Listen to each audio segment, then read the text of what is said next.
ખાલી 7 દિવસમાં તમે તમારી લાઈફને બદલી શકશો. કેમ કે આ વિડીયોમાં હું તમને 12 મોસ્ટ પાવરફુલ વાત કરીશ, જેને ફોલો કરવાથી તમે એક અલગ અને કોન્ફિડન્ટ વ્યક્તિ બની જશો. તમારામાં રહેલી આળસ અને નિરાશા એકદમ દૂર થઈ જશે. શું તમને ખબર છે કે તમારે તમારી લાઈફમાં કંઈ અચીવ કરવું હોય અને તમારે સક્સેસફુલ થવું હોય તો સૌથી મહત્ત્વની વસ્તુ કઈ છે? તે છે તમારી લાઈફસ્ટાઈલ. કેમ કે તમારી લાઈફસ્ટાઈલ અને તમારી આદત જ તમારી લાઈફને નક્કી કરે છે. તમારામાં રહેલી સારી આદત દ્વારા તમે લાઈફમાં એક કોન્ફિડન્ટ અને સક્સેસફુલ વ્યક્તિ બની શકો છો. તો આ વિડીયોમાં આપણે એવી અમુક આદતની વાત કરીશું જેને 7 દિવસ સુધી કન્ટિન્યુ ફોલો કરવાથી તમે તમારી લાઈફને એકદમ ચેન્જ કરી શકશો અને એક સક્સેસફુલ વ્યક્તિ બની જશો. તો આ વિડીયોને એન્ડ સુધી જરૂર જોજો.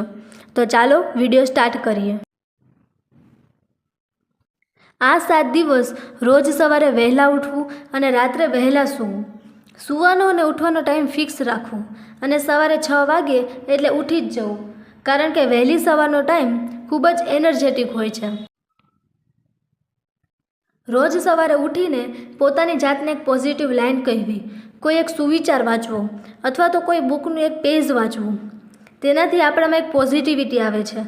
અને સવારે 10 મિનિટ કસરત અથવા તો મેડિટેશન કરવું. કસરત કરવાથી આપણે સ્વસ્થ અને તંદુરસ્ત રહી શકીએ છીએ. તે ખૂબ જ જરૂરી છે.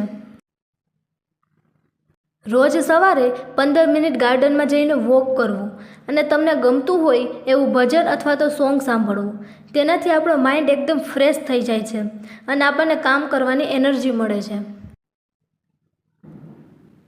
આ 7 દિવસમાં તમારે આજના દિવસે શું કામ કરવાનું છે અને કેટલું કામ કરવાનું છે તે આગલી રાતે લખીને રાખવું. તેનાથી આપણે કામ જલ્દી પૂરું કરી શકીએ છીએ અને કોઈ પણ કામ બાકી નથી રહેતું. આવું કરવાથી આપણો સમયનો બચાવ થાય છે અને આપણે સારી રીતે બધા કામ પૂરા કરી શકીએ છીએ.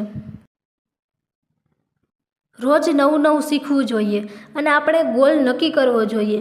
આપણે જે પણ કામ કરીએ છીએ તેમાં ખૂબ જ મહેનત કરવી જોઈએ અને તે કામ મન લગાવીને કરવું જોઈએ અને તેમાં આગળ વધવાનો પ્રયત્ન કરવો જોઈએ અને તે કામમાં સક્સેસફુલ થવું જોઈએ. મનમાં કહેવું જોઈએ કે બધું સારું છે, મારો દિવસ સારો જશે. તેનાથી આપણામાં એક કોન્ફિડન્સ આવે છે અને આપણે સારું ફીલ કરવા લાગીએ છીએ. આખા દિવસમાં થોડો સમય તમારા પેરેન્ટ્સ અથવા તો તમારા મિત્ર માટે કાઢવો જોઈએ. તેની સાથે બેસવું જોઈએ અને તેની સાથે વાતો કરવી જોઈએ અને આપણી બધી પ્રોબ્લેમ તેને શેર કરવી જોઈએ. તેનાથી આપણો માઇન્ડ ફ્રેશ થઈ જાય છે. રોજ સાંજે થોડીવાર મંદિર જવું જોઈએ અને ત્યાં થોડીવાર બેસવું જોઈએ, કારણ કે મંદિરમાં એક પોઝિટિવ એનર્જી હોય છે, જેનાથી આપણે આપણા બધા દુઃખને ભૂલીને ખુશી મહેસૂસ કરવા લાગીએ છીએ.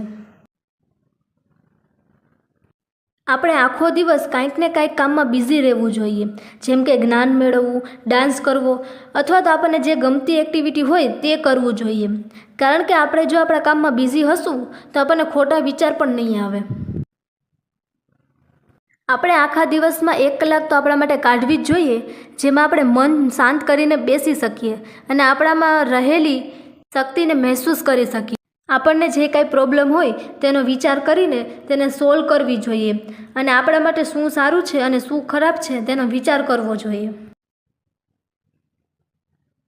આપણે નેગેટિવ લોકોથી દૂર રહેવું જોઈએ, કારણ કે નેગેટિવ લોકોની સાથે રહેવાથી આપણા વિચાર પણ તેવા થતા જાય છે અને આપણે પણ નેગેટિવ વિચારવા લાગીએ છીએ. તેથી આપણે હંમેશા પોઝિટિવ લોકોની સાથે જ રહેવું જોઈએ અને તેની સાથે વાતો કરવી જોઈએ. સૂતા પહેલાં 5 મિનિટ ભજન કે ગીત સાંભળવું જોઈએ. તેનાથી આપણને ઊંઘ સારી આવે છે અને આપણું મન એકદમ શાંત થઈ જાય છે. આ આદતને 7 દિવસ સુધી ફોલો કરશો તો તમે તમારી લાઈફમાં કોન્ફિડન્ટ અને સક્સેસફુલ વ્યક્તિ બની જશો અને તમારામાં એક અલગ એનર્જી આવી જશે. જો આ વિડીયો પસંદ આવ્યો હોય અને કાંઈ શીખવા મળ્યું હોય તો આ વિડીયોને લાઇક એન્ડ શેર કરજો અને ચેનલને સબસ્ક્રાઈબ કરજો.